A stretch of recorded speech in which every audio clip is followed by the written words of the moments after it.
其實正常套健康嘅牙齒咧，應該好似呢個 model 咁啦。講門牙先，上下嘅門牙長度咧1:1，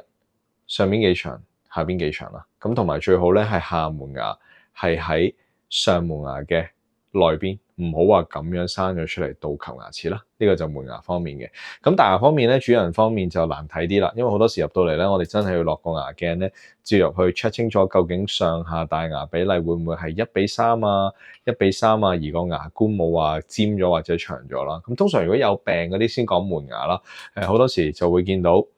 過長。甚至乎咧，啲牙生嘅角度咧係向外，好似八字牙咁樣，呢個就門牙主人有機會睇到